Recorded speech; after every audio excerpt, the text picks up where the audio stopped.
The opinions expressed in the following program are not necessarily those of Eastlink TV, its sponsors, or partners.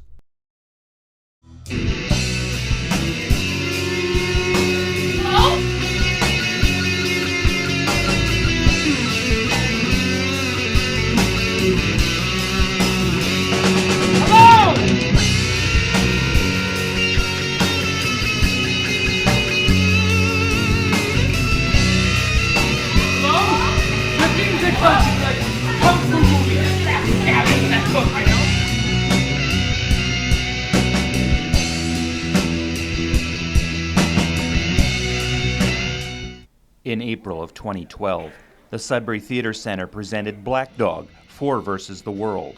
The play took on the issue of teen mental health, something that had never been done before on stage. And we had a co-op student here who was a top-notch student and kept disappearing for days, and discovered after a couple of months that she was having breakdowns, she was being hospitalized, and that started us thinking about teens, teen stress, teen mental health, and that really started the ball rolling. That co-op student was Morgan Cook. Today she feels better, but she had to go through dark days to get here. Her battle with depression mirrors that of the character number 2. For myself, it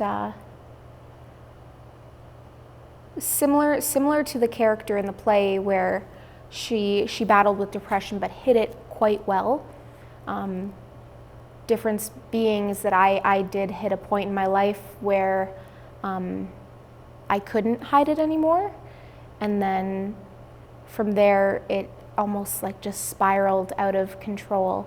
There was a point during everything where nothing mattered anymore. Nothing was worth it anymore. School wasn't worth it. Things that had once meant so much to me, that had once been just everything for me, no longer mattered. Anything that happened turned into a bigger deal than it should have. I contacted Matt Haiti and said, would you be interested if we commissioned you to write a show on teen mental health?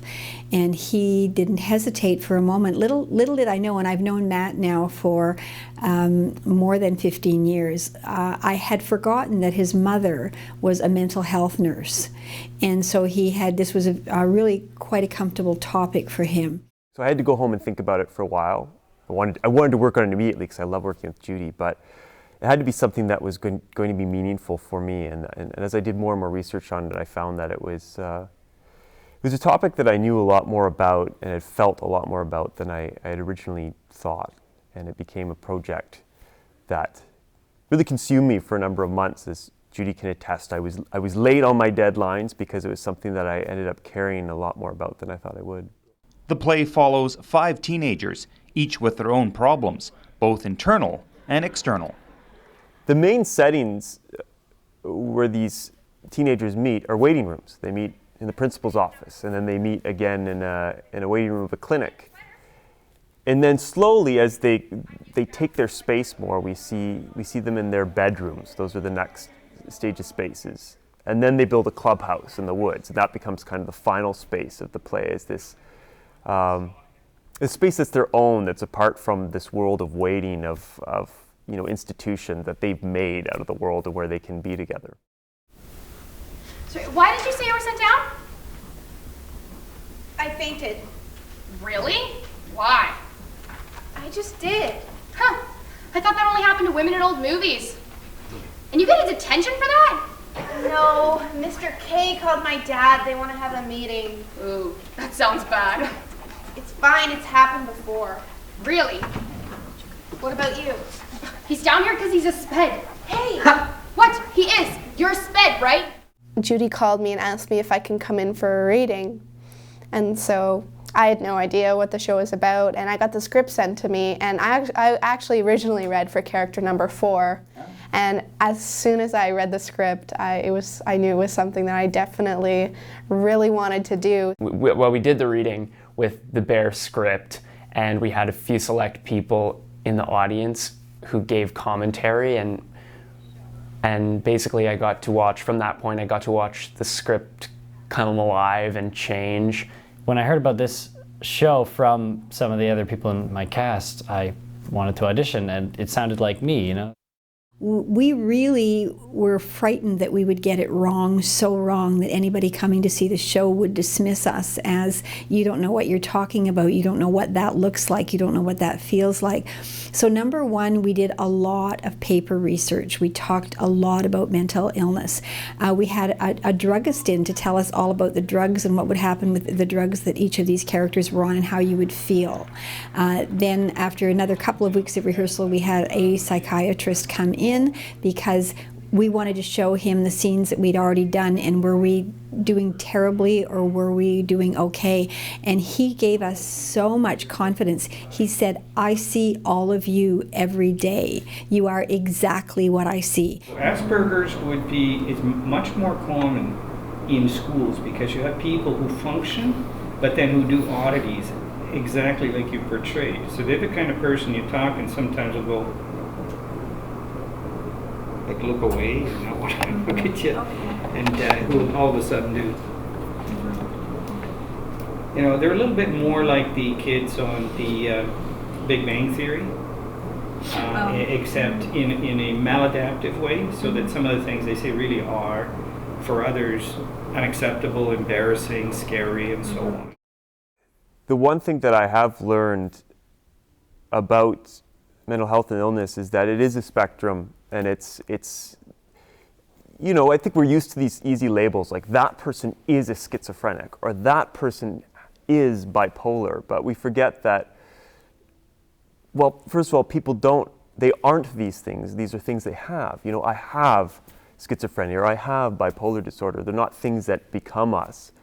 But the second part of it, they really are just extremes of mental states that we all experience. You know, we all experience depression at some point in our lives, whether it's a capital D or a small d, you know, and we all experience highs and lows of mood. So we're really only steps away, I think, from really understanding a lot of these things if we're going to be honest with ourselves and look in the mirror. So I would say, yeah, each of these characters came primarily from myself, but also from, people I knew in high school, people that I know now, people that I've spoken to, that there are specific states of mind that I think we've all gone through. Judy Strawn and Matt Haiti worked closely with staff from the Canadian Mental Health Association to make sure their portrayals of the characters were not only accurate, but reflected the wide variety of mental issues facing teens today. Such like as schizophrenia, personality disorder, anxiety, eating disorders, depression, bipolar.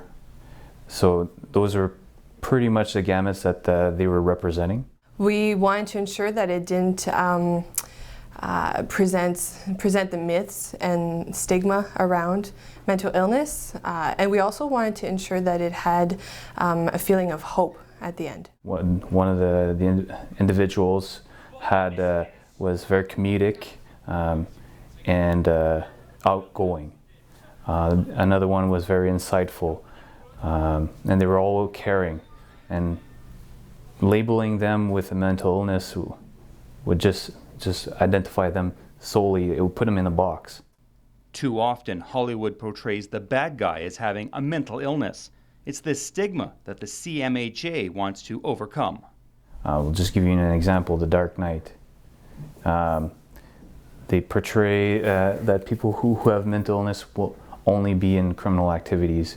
And there's a lot of people who have, who struggle with or live with a mental illness and are functional members of society.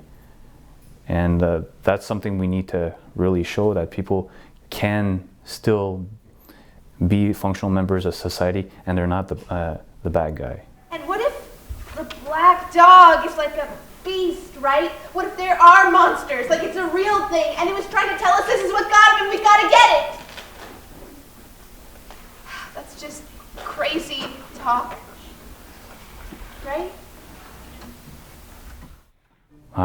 Most common would be depression and anxiety. I've seen personality disorders such as self-mutilation, eating disorders. Can be bipolar, schizophrenia, conduct disorder, ADHD. We sometimes as adults think that our stressors are real and that children and youth can't have stressors because, you know, they're too young, they don't know what it's like, they don't have to pay the bills, they don't have to, you know, get up and go to work every day, they don't have to fill in the blank. But the reality is it doesn't matter where we are in the developmental stage, we experience stressors and stressors that are real, and we need to figure out how to help them build the skill set to deal with whatever comes their way. You know, all the people you've ever talked to in your life, anything you've ever overheard, good or bad or sad, the really loud stuff and the whispers too. What if we can remember all of it? That's a lot. Yeah, but up here it's all been recorded like there's a tape recorder and it can all be played back, only I can't control who or how or when it gets played back. Performing Cecil Facer was definitely something I'll never forget doing. It's something as an actor that I've never gotten the chance to do anything like that before. And it just happened, I work out at the Y in the morning, and a fellow I would talk to every day was a former student from back in the 70s or 80s, and he works at Cecil Facer. And one day, just out of the blue, we were finishing, and he says, "Oh, by the way, if you ever want to come and do a play at Cecil Facer a year from now, 2 years from now, anytime you want," he said, "come on and do a play." And I said, "You know, the play we're working on right now is the play you should be seeing. I don't know what we'll be working on a year or two from now." And it all started with just that kind of comment that he made. Everyone was nervous. They wanted to see what we were going to be doing because this could have a powerful impact on their students. And so Cecil Facer came, 2 people from Cecil Facer came, one of the administrators and one of the psychologists, to see a rehearsal the day before we were going to Cecil Facer. Well, the administrator was so impacted by what he saw, he was so blown away, he was so worried that he thought some of their students might have meltdowns based on what we were doing. And so he said, "You really can't come tomorrow. This makes me too nervous." So the following week, 3 people came from Cecil Facer, 3 brand new people, and looked at it, and they said, "No, this will be fine. We really want you to come, but we will make sure that we prepare all of our students really well." So they prepared them on a 1-to-1 basis, and when we went, as I say, we were so well received by the students. They asked us so many questions. They understood what we were doing. They didn't know how they were going to react and how they were going to react to a character like mine, because she's very loud and she's very out there, and she's kind of the girl that some people could get easily annoyed with. So I wasn't sure how they were going to react to my character, whether they'd love her or just be completely annoyed with her. So I was nervous about that, and but I think it turned out amazing. They were so into it, and they didn't get to see it with the lights and the props and all that. So I think that was what was so amazing about it, is that they got the message and they got what we were trying to say with like literally almost nothing. I was the worst of the group for being like nervous, and it's one of my faults is I do judge books before I do judge a book by its cover, and so just seeing idea of Cecil Facer, that's kind of what got me scared. But as soon as I walked on stage and I said my first like 3 lines, and knowing that each and every student that was attending the show, that they totally knew everything that was going on in my head. They knew all the motivations I had. They understood my character. I think that's what made me comfortable. When are they gonna let him out? He's been in there for like 3 weeks. Well, they have him back on his meds. The doctor said he had a full psychotic episode. That song just seemed to set him off. I was really scared. It's that same place, the same cliff edge, just a few more feet and... Yeah, but I'm sure glad he's getting better, though. Come on, guys. I love him, and yeah, he's getting better, but he's never gonna be normal. He's a schizo. No, he's not! Okay, there's a difference between being something and having something. He wants to be normal anyway. Are we ever really gonna be normal? No, it's not like a broken arm. You just have to live with it day after day. The impact has been far beyond what I ever could have predicted. What happened was a lot of students sought someone to talk to their teachers. Guidance was busier than ever.